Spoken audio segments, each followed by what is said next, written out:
The Marble Champ by Gary Soto. Lupe Medrano, a shy girl who spoke in whispers, was the school's spelling bee champion, winner of the reading contest at the public library 3 summers in a row, blue ribbon awardee in the science fair, the top student at her piano recital, and the playground grand champion in chess. She was a straight A student, and, not counting kindergarten when she had been stung by a wasp, never missed one day of elementary school. She had received a small trophy for this honor and had been congratulated by the mayor.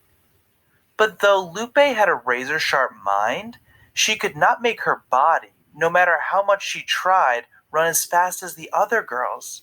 She begged her body to move faster, but could never beat anyone in the 50-yard dash. The truth was that Lupe was no good in sports. She could not catch a pop-up or figure out in which direction to kick the soccer ball. One time, she kicked the ball at her own goal and scored a point for the other team. She was no good at baseball or basketball either, and even had a hard time making a hula hoop stay on her hips.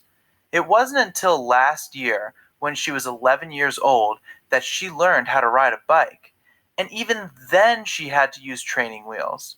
She could walk in the swimming pool, but couldn't swim, and chanced roller skating only when her father held her hand.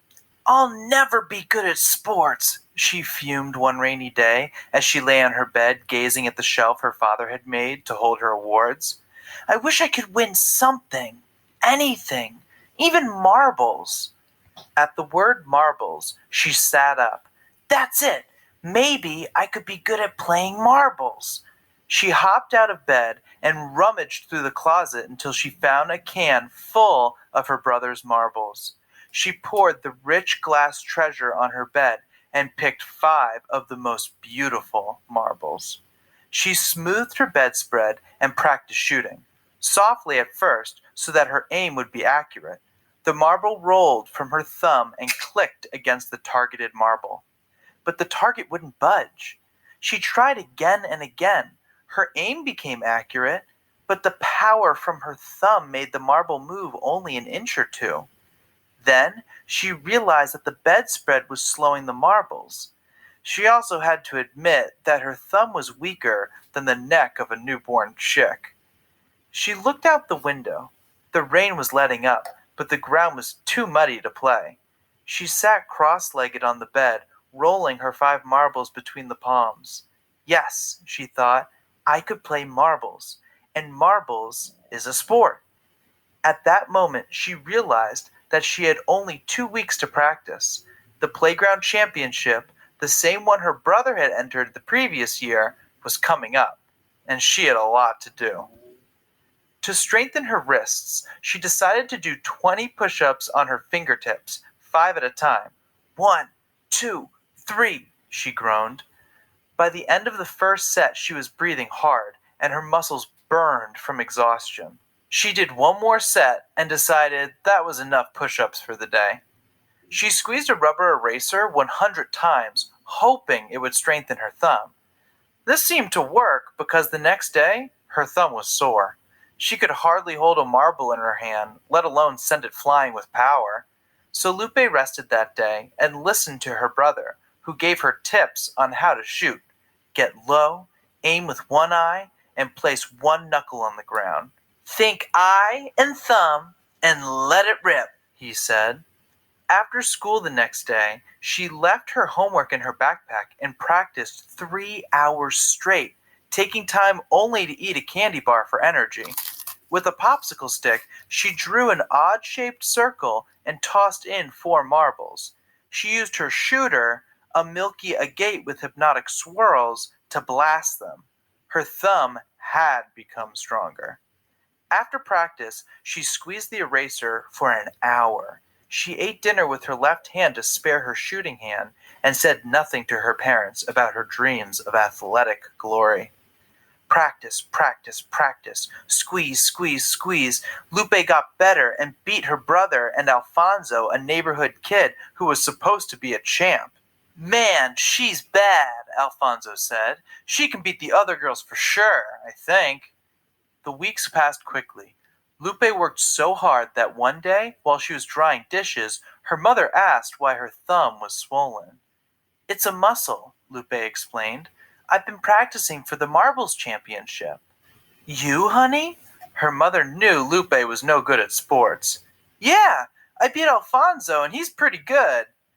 That night, over dinner, Mrs. Medrano said, Honey, you should see Lupe's thumb. Huh?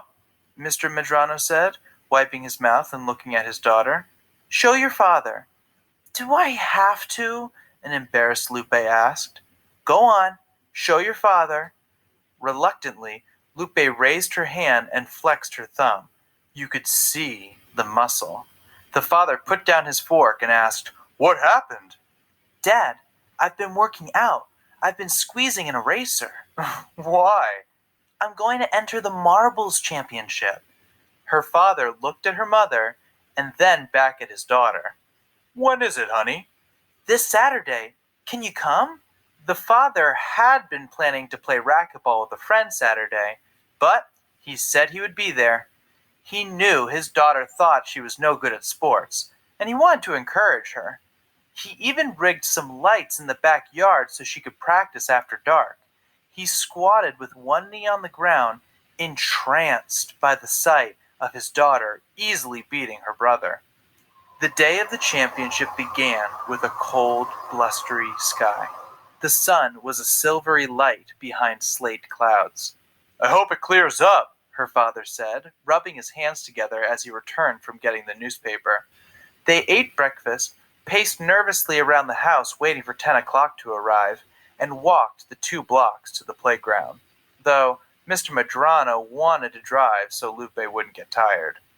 She signed up and was assigned her first match on baseball diamond number 3. Lupe, walking between her brother and her father, shook from the cold, not nerves. She took off her mittens and everyone stared at her thumb. Someone asked, How can you play with a broken thumb? Lupe smiled and said nothing. She beat her first opponent easily and felt sorry for the girl because she didn't have anyone to cheer for her. Except for her sack of marbles, she was all alone. Lupe invited the girl, whose name was Rachel, to stay with them. She smiled and said, Okay. The 4 of them walked to a card table in the middle of the outfield, where Lupe was assigned another opponent. She also beat this girl, a 5th grader named Yolanda, and asked her to join their group. They proceeded to more matches and more wins, and soon there was a crowd of people following Lupe to the finals to play a girl in a baseball cap. The girl seemed dead serious. She never even looked at Lupe. I don't know, Dad. She looks tough. Rachel hugged Lupe and said, Go get her. You can do it, her father encouraged. Just think of the marbles, not the girl, and let your thumb do the work. The other girl broke first and earned 1 marble. She missed her next shot, and Lupe, one eye closed, her thumb quivering with energy, blasted 2 marbles out of the circle, but missed her next shot. Her opponent earned 2 more before missing. She stamped her foot and said, Shoot! The score was 3-2 in favor of Miss Baseball Cap. The referee stopped the game. Back up, please! Give them room! He shouted.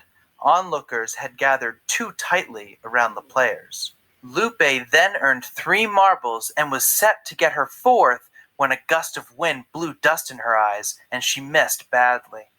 Her opponent quickly scored 2 marbles, tying the game, and moved ahead 6-5 on a lucky shot. Then she missed, and Lupe, whose eyes felt scratchy when she blinked, relied on instinct and thumb muscle to score the tying point. It was now 6-6, with only 3 marbles left. Lupe blew her nose and studied the angles. She dropped to one knee, steadied her hand, and shot so hard she cracked 2 marbles from the circle. She was the winner!